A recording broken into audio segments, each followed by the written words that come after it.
First time ko again after 12 years. Ramdam na ramdam ko yung para akong first timer talaga. Nanginginig yung laman ko, yung katawan ko parang hindi nagwa-warm up. Kasi yun ako nag-perform ng kata sa crowd for the last 12 years. Actually, hindi talaga. Hello guys, tournament day today. And ayun, di tayo masyado nakatulog kasi our brain is currently in survival mode. Kasi nga after 12 years of hiatus sa tournaments, ngayon lang tayo babalik. Kaya mataas yung ating adrenaline and cortisol levels. Ma-shallow yung ating sleep. Nag-wake up tayo multiple times. Tapos yun, naka-alert lang talaga yung utak natin kasi nga survival mode. Hopefully, hindi masyado maka-affect sa performance later. 4:30 na. At paalis na rin kami. Pero say hi, Mami. Good morning. Hi. So, whole family tayo ngayon. Punta tayo nun. Share ko lang sa inyo pala mga pare ko ang ating breakfast. Ang breakfast natin is 4 boiled eggs. 2 bayan na oat na may honey. And then, kape.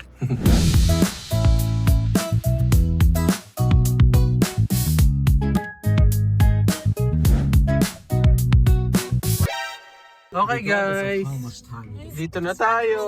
Sabi mo si Tis. Nandito sa maling lugar. Napunta po tayo sa SM instead na sa Robinson.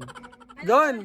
Mali pala yung pinuntahan ni Mami. Namagpas na, nakita ko doon. Dapat nasa Robinson tayo, Mami. Robinson, ano nga yun? Metro East nga. Metro East din naman to ah. East din daw. Yes. Pag nasa mall yung event, usually sarado pa lang yung mall, nagsisimula na.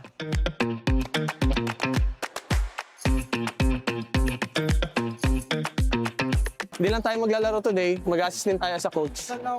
Kasi sa ating mga bata sa kanilang laro. We have 2 students right now, si Sabina at saka si Kaya doon sa kabila.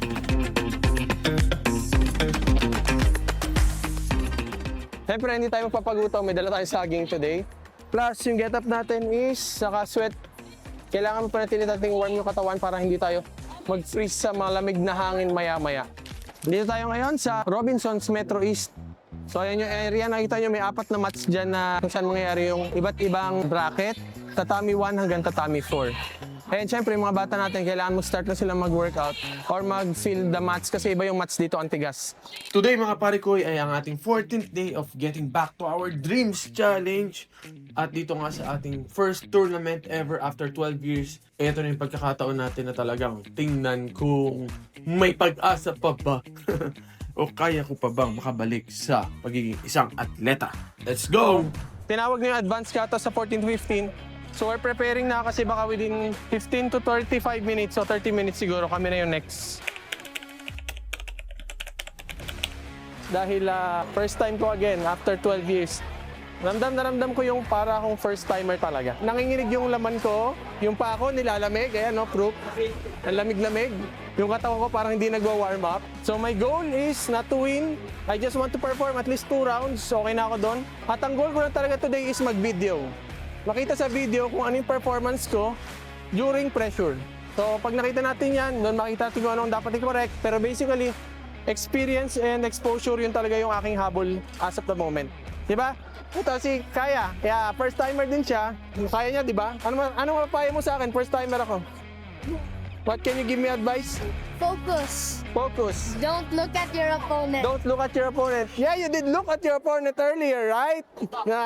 Congratulations nga pala kay Kaya na nakakuha ng bronze medal sa kanyang first time kumite. At gold naman na nakuha ni Sabina. Congratulations sa inyo.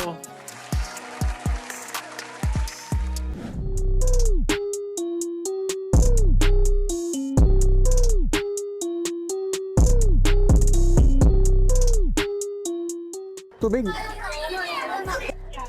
Hingi mo na akong tubig kasi yung kaba ko pa lang, ubos na energy ko. Allowed ba kayo kumain na marami? Hindi. Konti lang. Baka kailangan natin ng caffeine. Konting energy. Kaya lang, di ko pwedeng ubusin to eh. Konti lang. Puti lang. Mga init. Gab. Ito pala aking support team. Say hi, Gon. Gab, sama ka din. Hi. Full support. Thanks, Mami. Pa. mo dati tingnan mo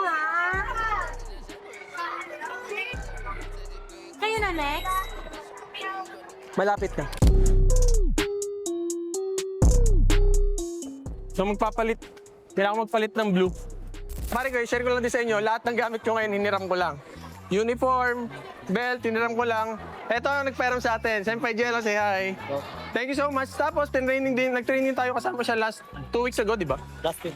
Oo, and magka-bracket kami ngayon. So sana, mabigyan niya ako ng mga konting lesson, no? Baka naman pwede mo mabigyan ng pep talk dyan kasi first time ko ulit, parang beginner. Kaya naman po yan, basta lakas lang ng loob. Wala namang mawawala kung mag-try ulit.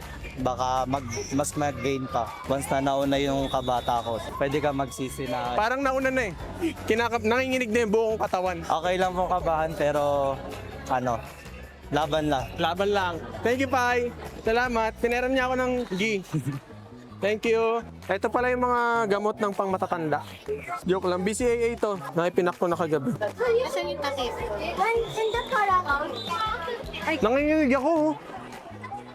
Kinakabahan ka na, baka nininginig ka sa gutom. It's called fight or flight. Ang laki. Upo na lang ako, sir, kasi pagod na ako. Warm up pa lang.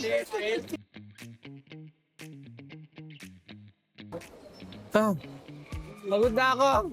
Can you try the D5? What? Nagtatawanan ako, pagod na daw yung matanda.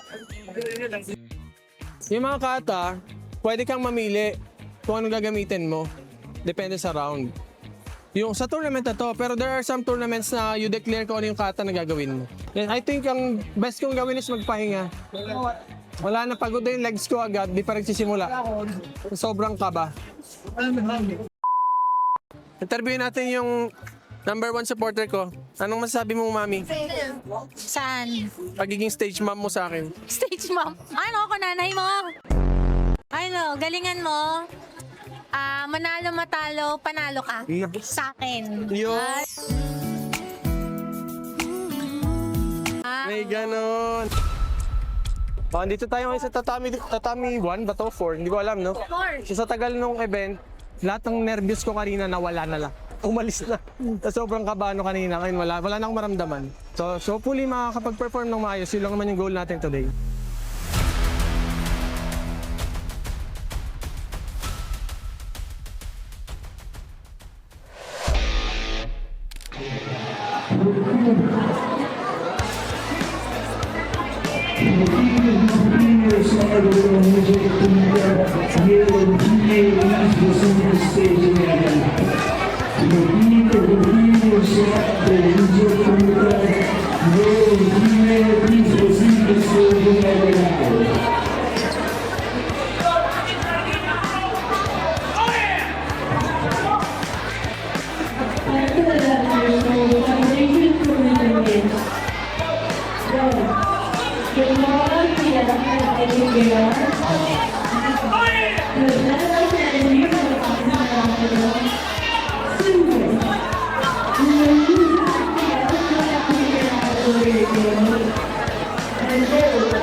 Initially, ang goal natin makapag-perform ng 2 kata, pero reality hits us, hindi pa talaga pwede.